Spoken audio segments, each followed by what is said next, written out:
하나님의 말씀 보시겠습니다. 하나님의 말씀은 요한복음 18장 28절에서 38절의 말씀입니다. 요한복음 18장 28절에서 38절의 말씀입니다. 제가 하나님의 말씀을 봉독합니다. 그들이 예수를 가야바에게서 관정으로 끌고 가니 새벽이라. 그들은 더럽힘을 받지 아니하고 유월절 잔치를 먹고자 하여 관정에 들어가지 아니하더라.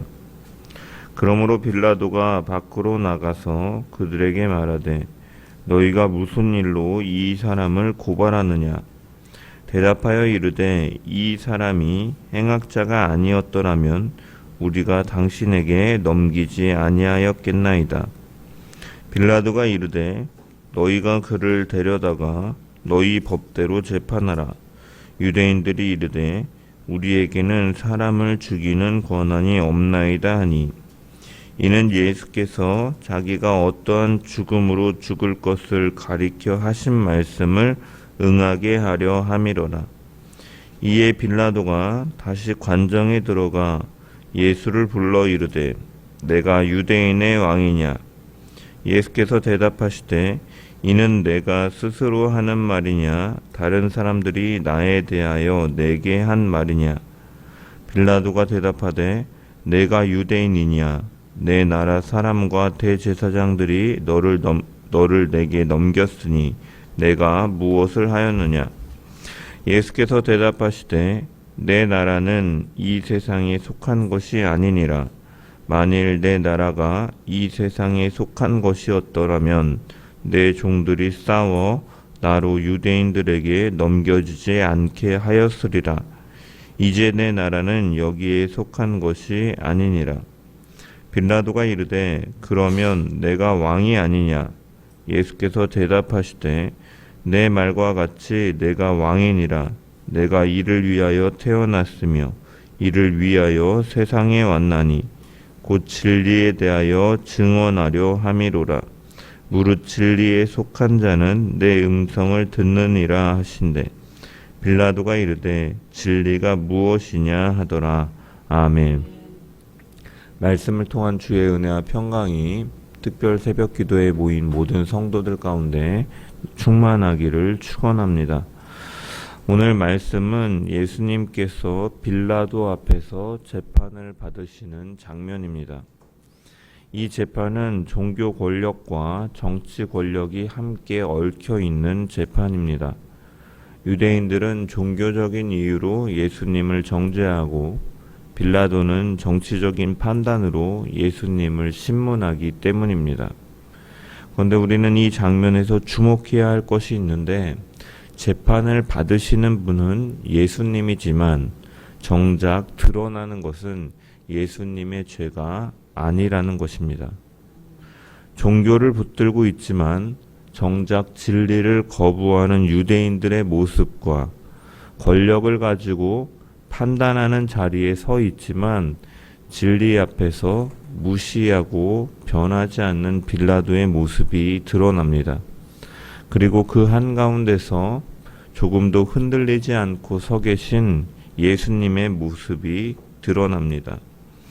묶여 계시지만 주권을 잃지 않으시고 신문을 받으시지만 진리를 증언하시며 판단받는 자리에서 오히려 모든 사람을 드러내시는 참된 왕으로 서 계신 주님이 드러납니다. 그래서 우리는 이 말씀을 통해 예수님 앞에서 사람이 어떠한 존재인지를 깨닫게 됩니다.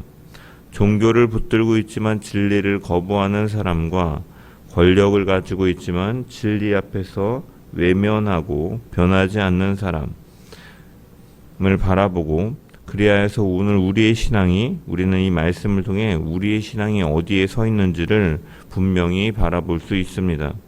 우리는 종교적인 형식에 머무르는 신앙이나 상황에 따라서 흔들리는 신앙이 아니라 진리이신 예수 그리스도를 붙들고 서는 믿음으로 나아가는 결단의 시간 되기를 주의 이름으로 간절히 축원합니다. 먼저 28절의 말씀을 보면 이렇게 기록되어 있습니다. 그들이 예수를 가야바에게서 관정으로 끌고 가니 새벽이라. 그들은 더럽힘을 받지 아니하고 유월절 잔치를 먹고자 하여 관정에 들어가지 아니하더라. 여기서 주목해 봐야 할 것은 관정에 들어가지 아니하더라 라는 말씀입니다. 유대 종교 지도자들은 예수님을 로마 법정에 고발하지만 정작 그들은 관정에 들어가지도 않고 있습니다. 왜 그렇습니까? 더럽힘을 받지 않기 위해서라고 성경은 기록합니다. 여기서 말하는 더럽힘이란 율법에서 말하는 의식적인 부정함을 가리키죠. 유대인들은 이방인의 집이나 건물 안에 들어가면 자신들이 의식적으로 부정해진다고 여겼습니다. 민수기 19장의 정결 규례를 보면 부정한 것과 접촉되면 일정 기간 동안 정결을 유지할 수 없게 되는데 유대인들은 이 규례를 확대 적용해서 이방인의 공간 자체 역시도 부정한 것으로 이해하고 그곳에 들어가면 자신들도 부정해진다라고 생각했던 것이죠. 특별히 유월절과 같은 절기를 앞두고는 조금이라도 부정해지면 절기 음식에 참여할 수 없다고 생각했기 때문에 로마 총독의 관정, 즉 이방인의 공간 안으로 들어가는 것을 스스로 금하고 있었던 것입니다. 그래서 이들은 들어가지 않고 유월절을 지키기 위해 관정 밖에 서 있는 것이죠. 아이러니한 것은 이 사람들이 유월절을 지키기 위해서 더럽혀지지 않으려 하면서도 정작 그 유월절의 진정한 의미를 이루시는 어린 양이신 예수님을 세상 법정에 넘기고 있다라는 것이죠. 유월절은 어린 양의 피로 죽음에서 건짐받은 사건을 기념하는 절기입니다. 그런데 지금 그들은 그 어린 양으로 이 땅에 오신 참된 어린 양으로서 세상 죄를 지시기 위하여 오신 예수님을 거부하고 죽이려고 하고 있다라는 것이죠.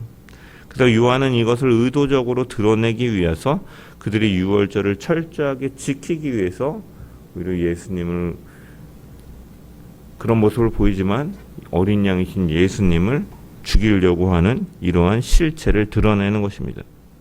그리고 이들의 모습은 종교적인 형식은 철저하게 지키지만 그 종교 안에 담겨있는 실체를 버리는 것과 같다라는 것이죠. 그래서 요한은 이 장면을 기록하면서 종교는 붙들고 있지만 진리를 거부하는 인간의 모습을 드러내고 있는 것입니다. 이러한 이유들로 인해 유대인들이 관정에 들어오지 않자 이제 빌라도가 밖으로 나오죠.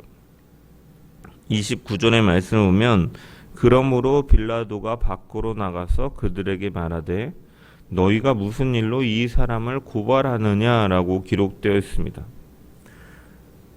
재판을 진행하고 판정해야 되는 재판관이 재판정 밖으로 나오고 피고는 안에 있고 또한 고소하는 자들 역시도 밖에 서 있는 매우 비정상적인 재판 구도가 만들어지는 것이죠.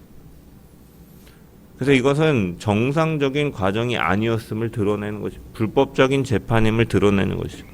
그리고 빌라도는 유대인들에게 묻습니다. 너희가 무슨 일로 이 사람을 고소하느냐, 고발하느냐? 이에 대한 유대인들의 대답이 무엇입니까? 30절의 말씀을 보면 대답하여 이르되 이 사람이 행악자가 아니었더라면 우리가 당신에게 넘기지 아니하였겠나이다.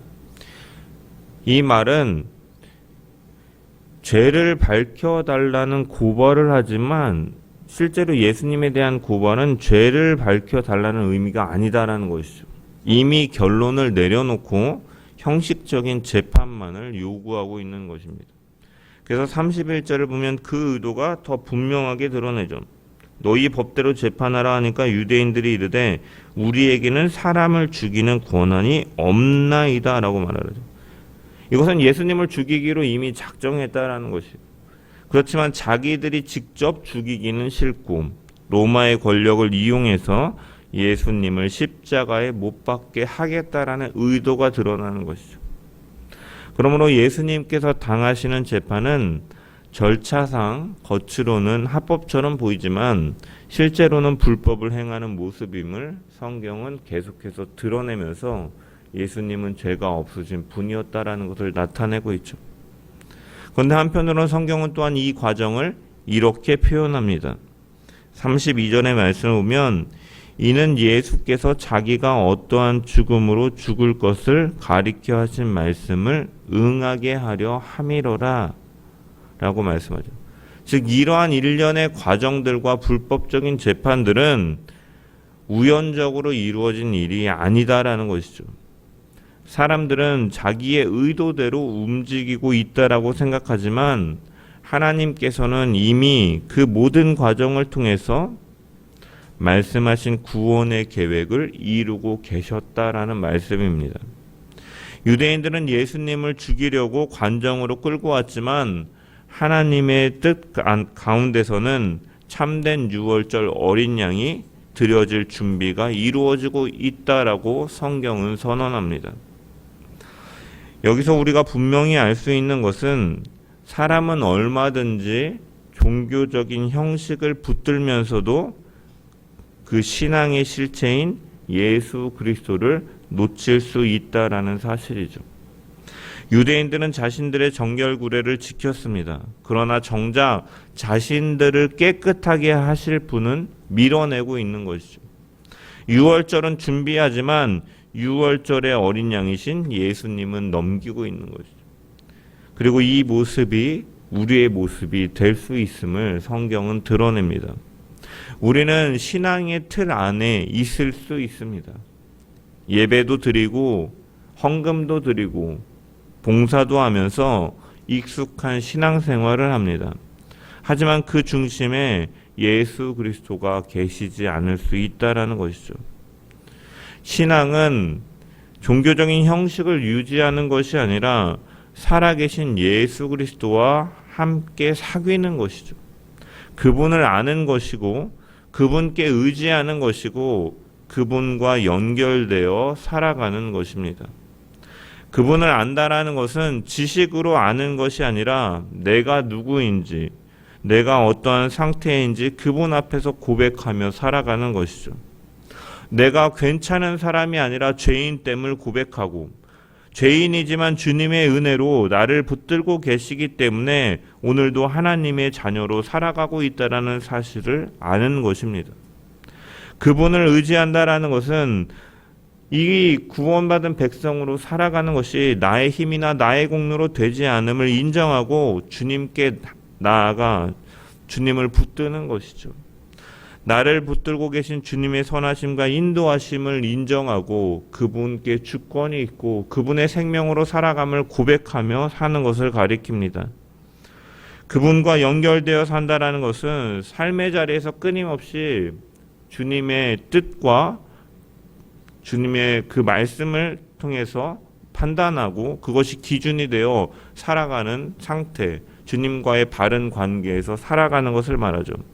그래서 삶 속에서 코람되고 항상 주님 앞에 있다라는 사실을 기억하며 의식하며 기쁠 때에도 주님과 함께 기뻐하고 어려울 때에도 그 주님을 의지하며 살아가는 그 관계 속에서 살아가는 것이죠. 이것은 형식이 아니라 예수 그리스도를 붙들고 살아가는 삶입니다. 우리는 이 말씀 앞에서 내 신앙이 종교적인 형식에 머물러 있는 것은 아닌지 아니면 살아계신 주님과 연결되어 사귀는 관계 속에서 살아가고 있는지를 돌아보면서 살아계신 예수 그리스도와 함께 살아가는 믿음으로 나아가길 저와 여러분들 되시길 주의 이름으로 간절히 축원합니다.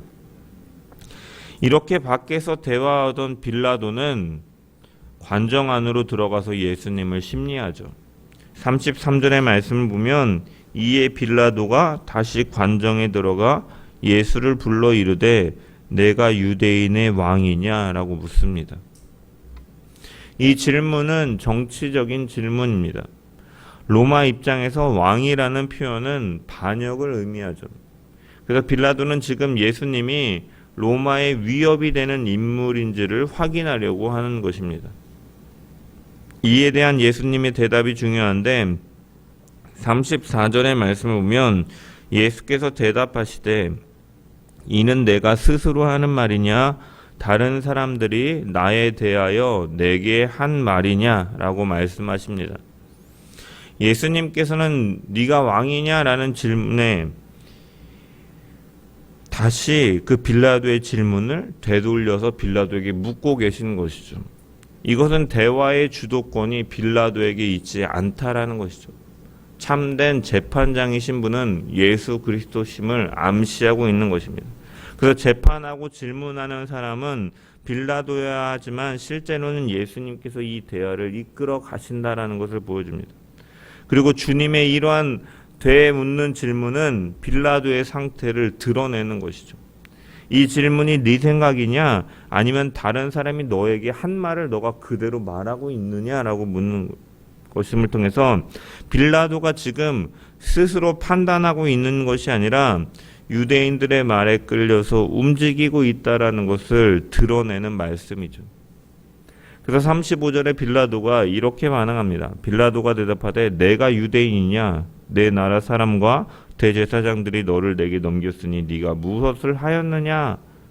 그는 문제를 유대인들에게 돌리고 자신은 진리를 판단하지 않고 그 자리를 피하려고 하는 모습을 보이고 있는 것이죠. 여기서 성경은 빌라도의 모습을 드러냅니다. 그는 진리 앞에 서 있죠.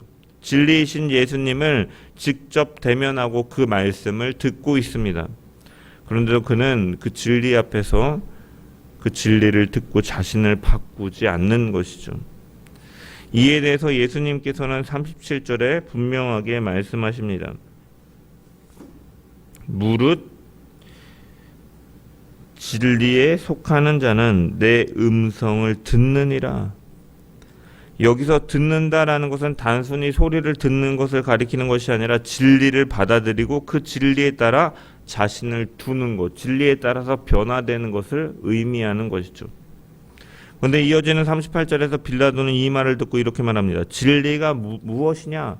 진리를 묻지만 그는 진리에 대해 관심이 없고 그래서 39절에 보면 유대인들에게 다시 나가되 관심이 없고 자신의 생각이나 선택을 그 진리 앞에서 바꾸지 않고 듣지 않고 나가버리는 것입니다.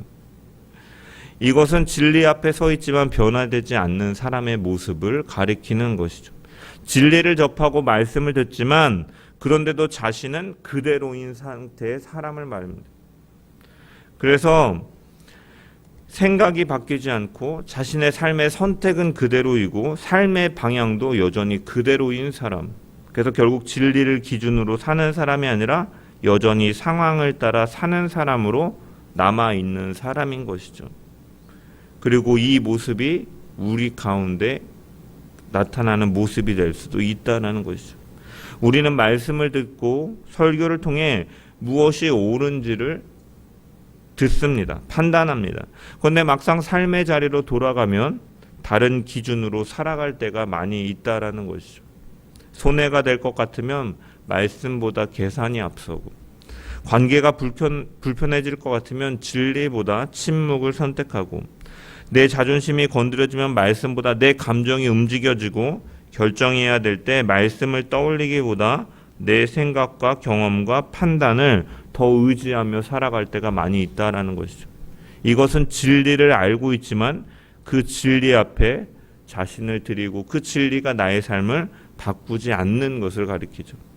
그래서 겉으로는 신앙이 있지만 실제로는 여전히 내가 기준이 되어 살아가기 때문에 흔들림 없는 신앙으로 나아가는 것이 아니라 상황에 따라서 여건에 따라서 환경과 주변의 관계에 따라서 흔들리는 상태를 가리키는 것이죠.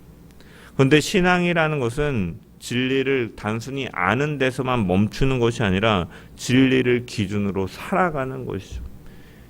진리를 듣고 그 진리 가운데 자신을 두는 것. 말씀을 들었으면 그 말씀 앞에 내 생각을 내려놓고 그 말씀대로 살아가는 것.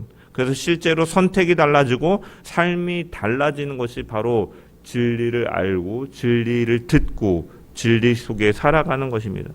그래서 우리는 이 빌라도의 모습을 보면서 우리 역시도 혹시 진리를 듣지만 그것에 대해서 지나가는 자가 아닌지를 우리는 점검하고 그 진리를 기준으로 붙들고 그 진리가 우리를 변화시키는 삶으로 살아가는 저와 여러분 되시기를 주의 이름으로 간절히 축원합니다.